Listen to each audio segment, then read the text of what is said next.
The summer Elias Vane turned 16, he did something that made the entire county of Harrow Bend question his sanity. He picked up a shovel, the same old steel-headed shovel his grandfather had left rusting in the barn, and he began to dig. Not a garden plot, not a drainage ditch, not a well. He dug a hole so wide, so deep, so deliberately placed in the flattest corner of his family's already struggling farmland that by the end of the first week, neighbors were stopping their trucks on the gravel road just to stare. By the second week, they were laughing. By the third, they were shaking their heads with the kind of pity people reserve for those they've quietly given up on. But Elias kept digging, and that is where our story truly begins. Not with the drought, not with the cracked earth, and not with the desperate farmers who would later come knocking at his gate, but here, in the early morning dust, with a thin-armed boy driving a shovel into the dirt while the rest of the world planted seeds and watched the sky. The question that hung over Harrow Bend like smoke that summer was simple. Why would a poor boy sacrifice the only farmland his family had? To dig a hole. Nobody knew the answer yet, not even those who thought they did. The Vane family had farmed the same 40 acres for 3 generations. Not great land, never great land. It sat low at the eastern edge of the county where the clay ran thick and the topsoil was thin, and every year the Vanes worked twice as hard as their neighbors for half the yield. Elias's father, Thomas, had bad knees and a worse cough that had worsened every winter since Elias could remember. His mother, Clara, kept the books, kept the house, kept the family together through a kind of quiet strength that only people who have lived close to failure truly understand. They were not poor in the way that makes people dramatic. They were poor in the way that makes people tired. And Elias, the eldest of 3, had grown up understanding, without anyone ever saying it plainly, that the farm's survival depended on him, which is exactly why what he did made so little sense to everyone who knew him. In the spring of that year, when the soil was still cold and every farmer in Harrow Bend was turning their fields and ordering seed, Elias walked the perimeter of the family's land with a notebook and a stick. He walked it slowly. He walked it twice. He crouched near the low corner, the corner nobody farmed because it flooded every 3rd spring and dried too fast every other year. And he stayed crouched for a long time, pressing his palm flat against the earth, the way you might press your hand to a sleeping person's forehead to check for fever. His father watched from the porch. "What are you doing out there?" Thomas called. "Thinking," Elias said. Thomas went back inside. The first morning, Elias drove the shovel into the ground with real intention, marking out a rectangle 40 feet by 60, pressing sticks into the 4 corners. His neighbor, Dale Hurst, happened to be passing with his grandson on the way to the feed store. Dale pulled over. He was 63 years old, had farmed his family's 200 acres since he was 20, and wore the quiet confidence of a man who had never once doubted the way things were done. His son-in-law, Marcus, helped run the business side of things now, but Dale still made every decision that mattered. "What are you planning there, Elias?" he called out, leaning out the truck window. "Not planning," Elias said. "Digging." "Digging what?" "A pond." A long silence. Dale looked at the staked rectangle. He looked at Elias. He looked at the staked rectangle again. "Boy," he said finally, "that's your best flat ground." "Yes, sir." "You planning to grow fish instead of corn now?" Elias didn't answer. He set the shovel into the earth and pushed it down with his boot. Dale drove away. By noon, he'd told 4 people. By evening, all of Harrow Bend had heard. And just like that, Elias Vane became the boy everyone laughed at. The ridicule was not cruel in the way that storybooks sometimes describe ridicule. It was quieter than that, and in some ways worse. It was the kind of mockery that wears the face of concern. "I feel terrible for that family," women said at the feed store. "Thomas must be too sick to stop him," men said at the diner. "Somebody should talk some sense into that boy." Others said at church, and meant it sincerely. Only old May Fulton, who was 81 and had long since stopped caring what anyone thought of anything, leaned over the fence when she saw Elias digging one morning and said, "What do you know that they don't?" Elias looked up. He was surprised by the question, surprised that it was a question rather than an accusation. "I'm not sure yet," he said honestly. "Oh, but I think I know something." May nodded like that was the most sensible answer she'd heard in years and walked back to her garden. What nobody in Harrow Bend knew, what Elias had told no one, not even his parents, was what he had found in the barn. 2 months earlier, in the first thaw of February, Elias had been clearing out the back of the old barn where his grandfather's equipment sat beneath 30 years of dust and neglect. Behind a broken harrow, wedged between 2 rotting fence posts, was a wooden crate. Inside the crate, 2 glass mason jars, a rusted tin of tobacco, and a cloth-wrapped bundle held together with twine. The bundle was a journal, not his grandfather's, or not only his grandfather's. It was older than that. The first entries were dated 1891, written in the cramped formal hand of someone named Caleb Vane, Elias's great-great-grandfather, a man he had never known, never been told much about, never thought to ask about. He brought the journal inside, sat at the kitchen table, and read it by lamplight while the February wind rattled the windows. Caleb Vane, it turned out, had been an unusually careful observer of the land. His entries were not poetic. They were not philosophical. They were the plain, methodical records of a farmer who had lived through something terrible and spent the rest of his life making sure he understood it. In the summer of 1894, a drought had come to this part of the country that had lasted 14 months. Caleb described it in spare, devastating sentences. Wells dropping, creeks stopping, crops failing, field by field, farm by farm, livestock dying, families leaving. A neighbor, a man named Garvey, a strong man, a good farmer who simply walked away from his land one morning and never came back. But Caleb had survived, and in the back pages of the journal, in writing that was more urgent and less neat than the rest, he had written down exactly how. The land tells you what it needs before the sky fails to give it. Watch the low places. Water finds the low places first and leaves them last. A man who holds water on his land holds time. Time is the only thing that beats drought. And then, in underlined letters, dig before the dry, never after. Elias read those 4 words many times. Dig before the dry, never after. He looked out the window at the flat, low corner of the family's land. The corner that flooded in wet years and cracked in dry ones. The corner that had always been written off as useless. He sat with that thought for a long time. Then he went to find a shovel, but one old journal was not enough for Elias. He was careful in a way that people sometimes mistake for slowness. He did not act on the words of Caleb Vane alone. He spent 3 weeks after finding the journal doing something unusual for a 16-year-old boy in a farming county. He went to the library. The librarian, Mrs. Addie Crane, was initially surprised to see him, more surprised still at what he asked for. "Drought records," he said, "historical, for this county and the ones around it, and anything you have on water retention and clay soils." Mrs. Crane found him what she could: agricultural extension reports from the 1930s, a regional study from 1962, a water table survey from 1989, and, unexpectedly, a thin self-published pamphlet from a farmer named Howard Briggs, who had apparently distributed it at a county fair in 1978, arguing, against the prevailing opinion of his neighbors, that Harrow Bend sat on a drought cycle that repeated roughly every 30 to 35 years.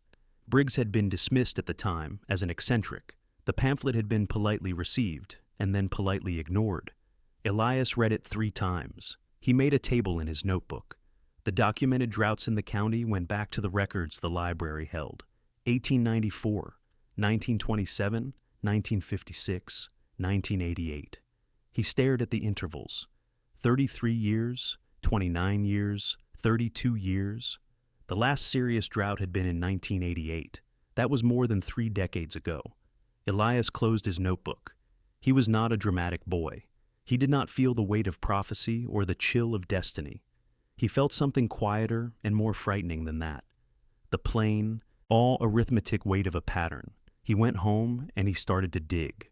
What nobody outside the Vane property could see that spring and into early summer was that Elias was not just digging randomly. He had done his homework. He had read enough of the agricultural extension reports to understand something about how a farm pond functions, not just as a reservoir, but as a regulator. A body of water on land changes the humidity in its immediate environment. It holds subsurface moisture in the surrounding soil. It gives wildlife, birds, insects, the creatures that incidentally pollinate crops, a reason to stay in an area even when conditions turn hostile. He lined the deepest section of the pond with clay from the subsoil he'd excavated, packing it in layers the way the old report described.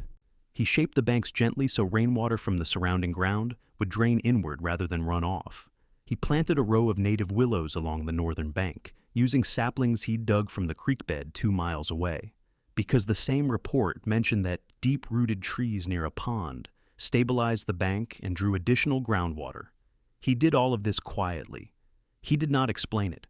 When his father asked for the 3rd or 4th time whether he knew what he was doing, Elias brought him the journal and the notebook of intervals and set them on the kitchen table without a word.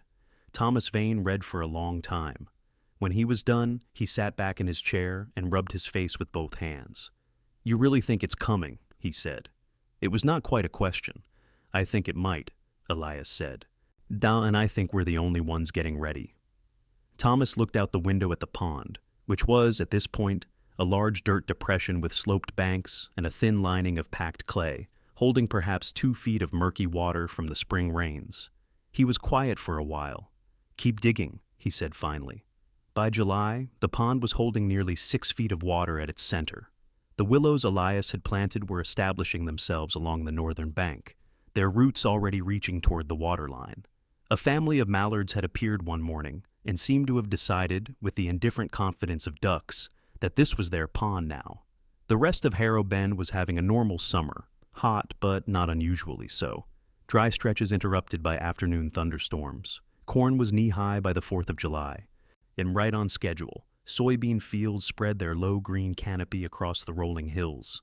Everything looked fine, but Elias was watching other things. He walked the creek bed that ran along the county road every week, a habit he had started after reading Caleb's journal. In March, the creek had been running 8 inches deep. In April, 6. In May, 4. In late June, 2. 2 inches of water in late June.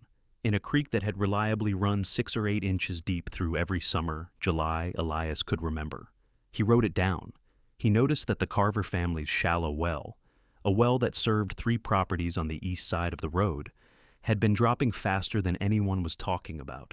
He only knew because the Carver boys had mentioned it in passing. And the way you mention something you're mildly annoyed by and not yet worried about. He wrote that down too. He noticed that the old natural pond at the edge of the Hearst property, Dale Hearst's land, the man who had laughed first, had shrunk to roughly half its usual size. It had been doing this every dry summer for years, everyone said. Nothing unusual. Elias looked at the dimensions of the pond, compared them to what he'd seen in June, in May. The rate of shrinkage was not normal. He wrote it down. And then, in mid-July, something happened that nobody else in Harrow Bend noticed or thought significant. The songbirds disappeared from the eastern fields. Not all at once. Gradually, the red-winged blackbirds that nested in the tall grass at the field margins, the meadowlarks, the bobolinks, species that depended on insects, and insects that depended on moisture in the soil. They did not migrate. It was too early for that. They simply moved toward water. Elias noticed one morning that there were more birds around his pond than he had ever seen in one place on the property. He stood watching them for several minutes. Then he walked back inside, wrote down the date, and underlined it twice. What the farmers couldn't see was already unfolding beneath their fields. The first person to ask Elias a serious question, not a mocking question, not a worried neighbor question, but a genuinely curious question, was a man named Silas Park, who farmed 80 acres on the north side of the county road and had a reputation for being contrarian enough to consider ideas that others rejected. He stopped by the Vane property on a Saturday afternoon in late July. Leaned on the fence and watched Elias cleaning debris from the pond's inlet channel for a while before speaking. "Creek's running low," he said. "Yes, sir," Elias said. "Lower than usual?" "Yes, sir." Silas looked at the pond. It sat full and still in the afternoon heat, reflecting the white sky. The willows along the north bank were already providing a narrow band of shade. The ducks moved quietly at the far end. "Your grandfather put that in?" Silas asked. "I did," Elias said. "This spring." Silas was quiet. "You worried about water?" "It was not a question this time. I think we should all be worried," Elias said carefully. "But yes." Silas nodded slowly. He pushed off the fence, walked back to his truck, sat in it for a moment, and then drove away without saying anything else. 3 days later, he came back with a notebook of his own. East August arrived without ceremony. The thunderstorms stopped. Not dramatically. There was no last great storm followed by silence. They simply became less frequent, less certain. And then, by the second week of August, absent. The sky turned a flat, pale, bleached-out blue that farmers in this part of the country knew to be wary of. Not the deep blue of a summer day, but the faded blue of a summer that was forgetting how to rain. The temperature climbed and stayed. Fields that had looked strong in July began to show the first signs of stress. Corn leaves curled at the edges in the afternoon heat. A defensive response, everyone knew, but still a response. Still a sign that the plant was making calculations about its own survival. Soybean fields took on a yellowish cast in the morning light. Old-timers said it would break. August always had a hot spell, they said. The rains would come. They had said this before, and they had been right before. This time, they were wrong. September arrived, and the rain did not. The creek, the one Elias had been measuring since March, stopped running entirely in the second week of September. It did not slow to a trickle and then stop. It stopped. Where there had been 2 inches of moving water, there was suddenly cracked mud and dry stone and the smell of something ancient and mineral rising from the exposed creek bed. People began to talk differently about the weather, not with alarm yet, not with the word drought, which carried too much weight, too much history, too many associations with failure and loss to be used lightly among farming people. That they said dry spell and hard summer and hoping for October rains. But something had shifted in the quality of their attention. People started watching the sky in a different way, not with the casual awareness of those who work outdoors, but with the focused, slightly anxious watchfulness of people beginning to understand that something is wrong. Elias watched the sky too, but he also watched the pond. It had dropped slightly, all standing water drops in dry weather, simply from evaporation. But it was holding. The clay lining he had packed into the bottom and sides was doing its work. The willows were doing their work. The pond sat quiet and still and deep, while the world around it grew thirsty. October did not bring rain. The language changed in Harrow Bend. Dry spell became drought, spoken quietly at first, and then more openly, then with a kind of exhausted plainness that comes when the thing you were afraid to name has made itself undeniable. The Carver family's shallow well ran dry in early October. They began hauling water from town in plastic tanks. The Hurst Pond, Dale Hurst's natural pond that had been shrinking since July, was now a basin of cracked mud with a single shallow puddle at its center, ringed by the ghost outlines of where its banks had been. Dale Hurst stood at the edge of it one morning and looked at it for a long time. He was not a man who showed emotion easily. He had farmed this land for 40 years. He had seen hard seasons and recovered from them. He had the deep, practiced stoicism of someone who has learned that panic never saved a single crop. But looking at that empty pond, he felt something he did not have a word for, something that was not quite fear and not quite grief, but lived in the neighborhood of both. Across the fields, half a mile away, he could see the willows that Elias Vane had planted along the north bank of a pond that was still holding water. He turned away. He had nothing to say to that sight yet, but he did not forget it. The crops began to fail in earnest. Not all at once. The way crops fail in a drought is not like a fire, not a sudden catastrophe, but a slow withdrawal, a gradual dimming. Corn that had made it to maturity, but not to full development. Soybeans whose pods were undersized, whose yield per acre would be a fraction of what the year required. Fields of hay that were brown and brittle before they could be cut for a second time. And farmers made calculations that kept them up at night. How much could they sell the reduced harvest for? How much did they owe on equipment, on seed, on credit taken in the spring? What would they carry into next year, and what could they afford to carry? The Hurst family, whose 200 acres had always been the gold standard of Harrow Bend farming, was facing a season that would erase 3 years of profit. Dale's son-in-law, Marcus, who handled the business side of the operation, had run the numbers 4 times hoping for a different answer. He didn't get one. 3 farms on the south side of the county began quietly negotiating with the bank. The feed store ran short of supplies because the supply chain, it turned out, extended to other counties that were also dry, and dry in the same way. The great indifferent uniformity of regional drought, the word the old-timers had been avoiding, the word that carried all that weight, was now being used at the diner, at the feed store, at the church. And each time it was used, someone seemed to remember, almost involuntarily, the boy who had spent his spring and summer digging a pond while everyone watched and shook their heads. In late October, Elias opened the gate between his pond and the family's main crop field, what he had built quietly over the summer. The part that even Silas Park hadn't fully understood was not just a pond but a gravity-fed irrigation channel, a simple system, shallow trenches running from the pond's overflow point outward across the field, designed so that water could be controlled with wooden boards slotted into frames he'd made himself, all directed where it was needed, stopped when it wasn't. The design had come from the same agricultural extension reports he'd read at the library.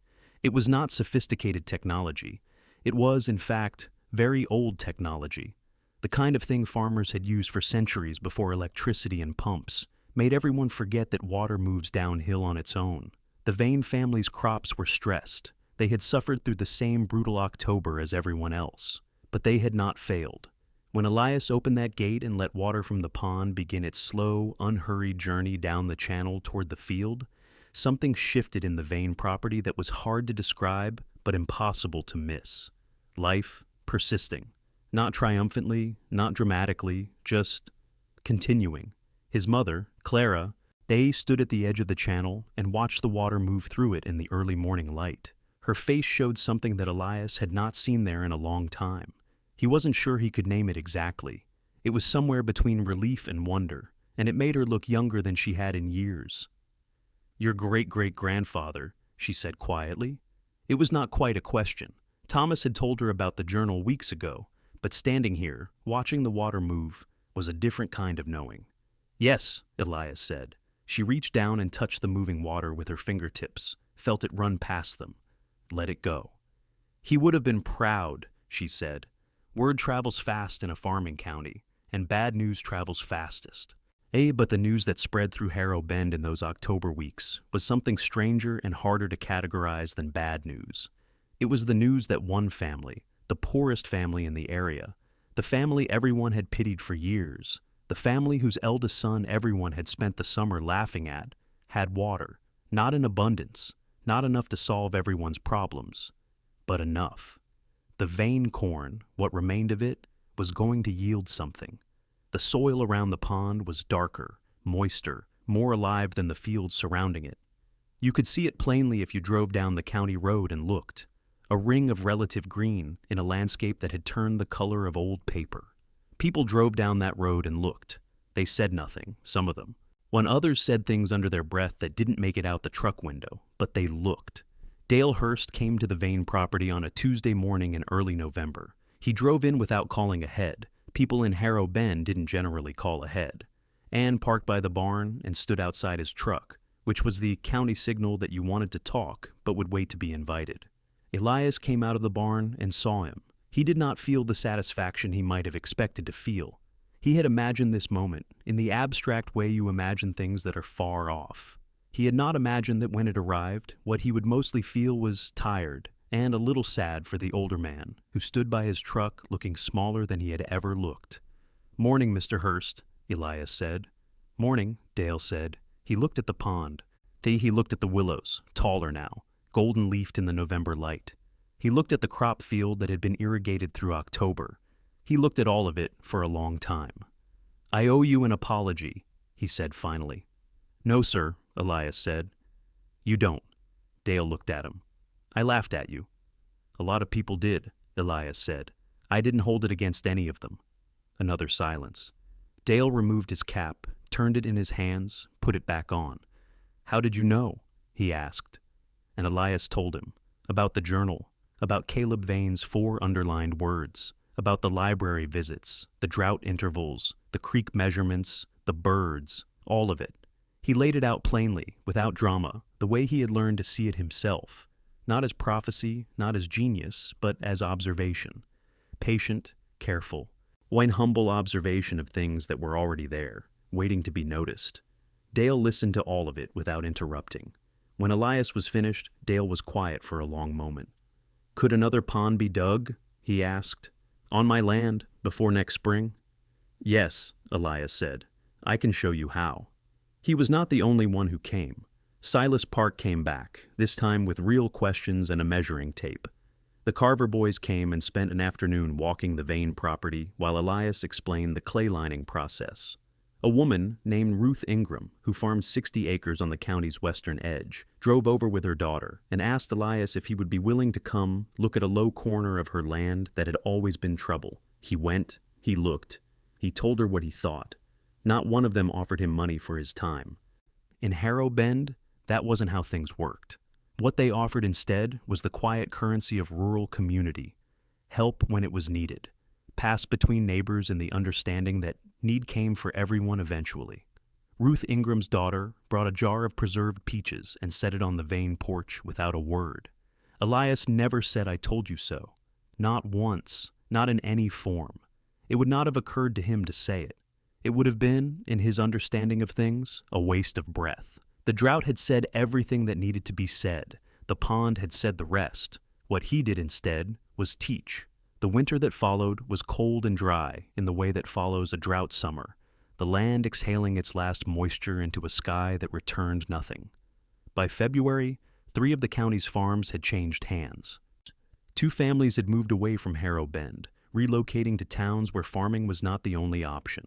It was a quieter diaspora than the one Caleb Vane had recorded in 1894, but it followed the same shape, the land-testing people, and some of them, finding the test too hard, letting go. The Vane family stayed.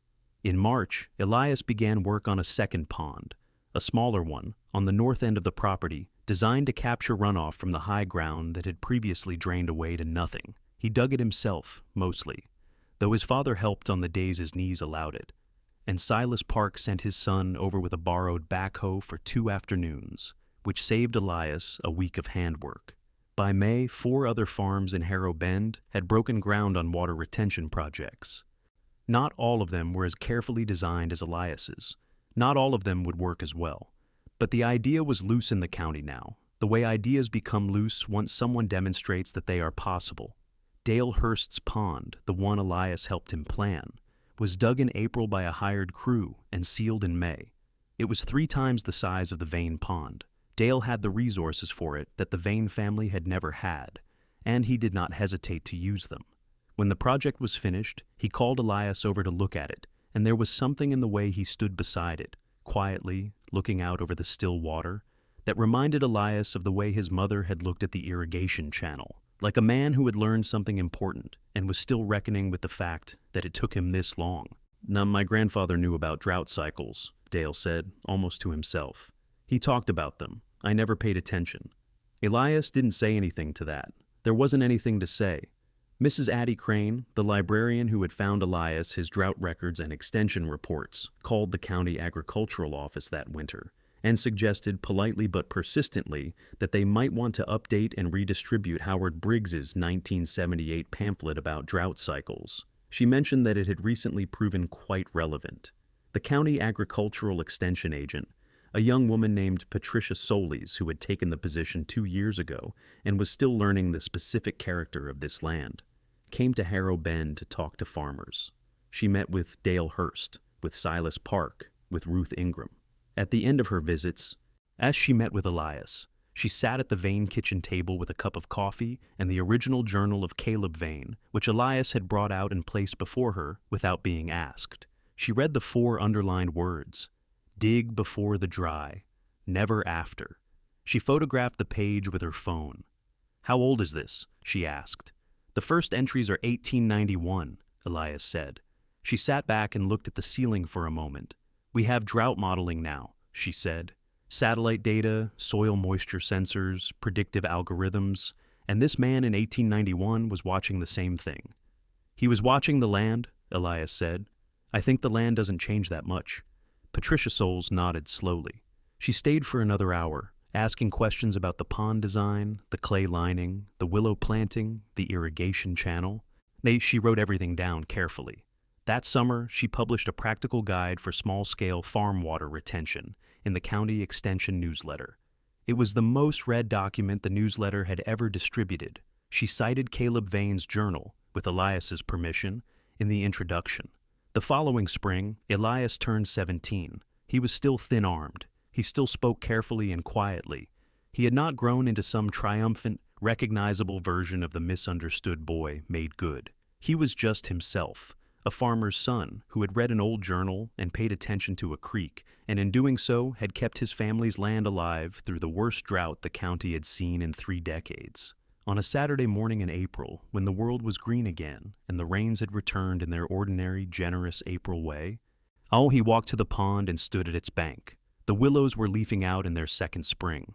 The water reflected the sky, not the bleached, failed sky of last August, but the real sky, the blue and cloud sky of a spring morning. A red-winged blackbird landed in the willows, looked at him without much concern, and began to sing. He thought about Caleb Vane, who had lived through 1894 and written things down in a journal and put that journal in a wooden crate in a barn. Had he hoped someone would find it? Had he imagined, even dimly, a great-great-grandson in a future he could not see, reading his careful words by lamplight in a February kitchen? Elias didn't know. He thought maybe it didn't matter whether Caleb had hoped for it. The important thing was that he had done it, had taken the time and the care to write it down, not to pass it forward, to trust that someone someday would need to know.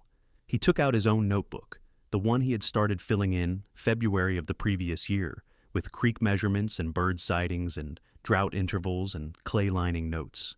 He opened to a new page. At the top, he wrote, "What I know about this land." And he began. The drought would eventually end, as droughts always do.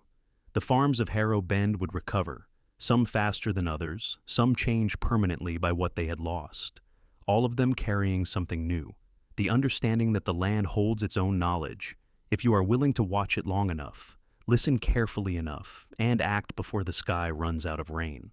Elias Vane never made a speech about it. He never needed to. The pond said everything.